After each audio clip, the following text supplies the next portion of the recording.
here promoting your new record that I was. Can you explain the title? All it was, when I went to find a title for the album, I just kind of went through all the song titles, and all it was kind of spoke to me the most about. To me, it means everything I've always been about. It kind of comes out on this album. Okay. What's the meaning of the image in the cover? You know, there's this skeleton, there's a lot of symbols, the flames. Well, some of them are secret. My brother Dan wants to keep them secret because he's going to do a secret kind of treasure hunt to find a free guitar and all this stuff. But anyways, the main image came from a statue in Detroit at first. I said, why don't we try and take the statue of Detroit where this is kind of outside, I think, in front of a Justice building where there's a statue holding up two symbols.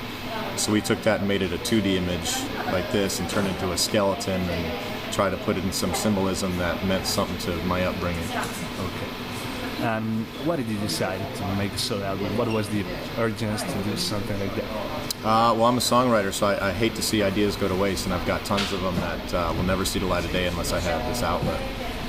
So it's a lot of ideas that you wrote just especially for that record, or it was something that you just had there? No, a lot of these ideas I tried with the other bands, it just wasn't quite their cup of tea, so I wanted to take these ideas, and those are the first ones I put towards this band. So you kind of change your way of writing music for each band you're in? Yeah.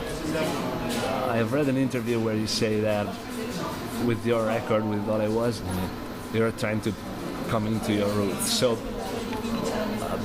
first of all, which ones are your roots, and why did you decide to do that? I grew up listening to speed metal, and bands like Metallica, Testament, Exodus, Anthrax, Death Angel, that kind of stuff, and so I love writing, that kind of music, not melodically, but the riffs.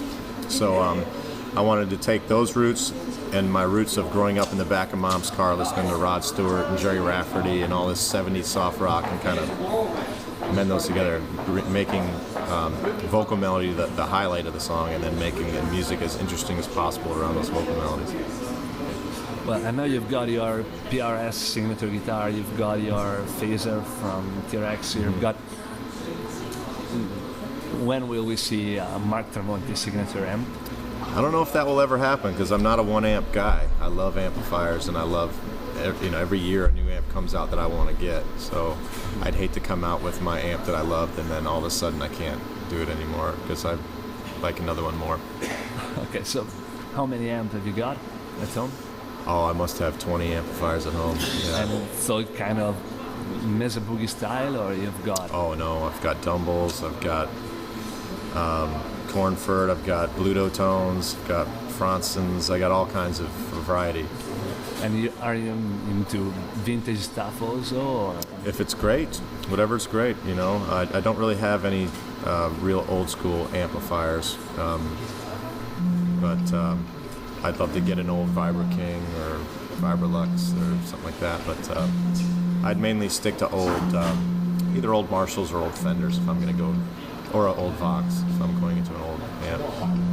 So, what's Mark Tremonti playing while he's exercising at home or something like that? At home, I play my Cornford a lot, the RK100. I love to play my Dumble on also this Fronson amp that I love. It's a 112 combo that sounds amazing. On tour, I use a Bogner Shiva 112 combo that I love. Most of this tour I've been playing through a Roland Microcube, because it's, you can take it anywhere with you and put it in your bag. It's so small. But I love, like I said, I love all kinds of amplifiers. I've got my Axe-Fx next to my bed at home. Oh, you also use that, okay. And about the Microcube and the Axe-Fx, I assume that you're a guy that just go for the tube amp where you can choose. So yeah. It's right. You're not into any kind of digital solution. No, I mean I think if you're smart about it, if you took a tube amp and then combined it with a digital amp, it might make the sound bigger. but by itself, I don't think digital amps. By combining, you mean, I don't know, recording one track with one amp and the Well, other? for like live, if you had, say you had my setup, a Boogie and a Bogner, and then you had a power amp with an Axe Effects going stereo on top of that tone, it would make it only bigger. It's not going to make it worse. And I know you love amplifiers. So yes. What did you use on that record? On this record, I used a Cornford RK100 for both rhythms and lead, and then a Mesa Boogie rectifier in conjunction with RK100 on rhythms. But are you changing your setup between Creed and Alter Bridge and your solo project, or? Yeah, my setup on this rig. This rig is on this tour is so easy. It's just 2 amplifiers and an overdrive pedal and a wah pedal. So it's very simple. So in this case, you've got the Mesa Boogie that I see from there, and And the Bogner Ruby Shaw, yeah. okay. And about the pedal, is just the same thing you use with the other band, or? Okay. You've got this huge, massive sound, and how can you create it on the record? How many overdubs? How many studio tricks? How many of your amp is the responsibility of? Well, I just double I'll track once and then I'll double my track. So it's just a double guitar on there. So, I don't know. I especially like the your So Afraid riff. So You're thank you. Afraid riff. And how many guitars I'm listening while I'm listening to that riff? Well, I'll double my tracks and Eric will double his tracks. So you can pan them and make it sound wide. So there's when it's just me playing, it's just two overdub tracks. Okay. And you use a lot of different guitar tuning. How did you develop this approach that is not so heavy metal like, or? Ever since I was young, I would, I've been a songwriter, and if I hit a chord and I wish this one string would sound good with it open, I would just make that string open with the chord, and then I would relearn the guitar around So what it's chords I'd create and what, just experimentation. Okay. So I know you've never really taken guitar lesson from a teacher, one-on-one lesson. So I think that when a guitar player just plays at home, can do a lot of exercise or can just play whatever he feels to play in that situation. So how do you organize your time between these two kind of things?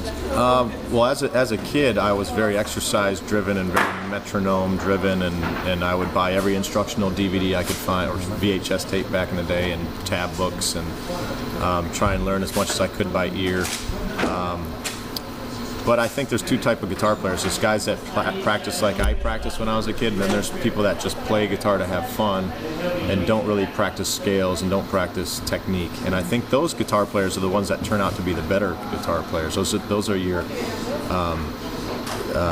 Matt Schofields and B.B. Kings and Stevie Ray Vaughns of the world, and then the other side of the world, you got your Steve Vai's and Joe Satriani's.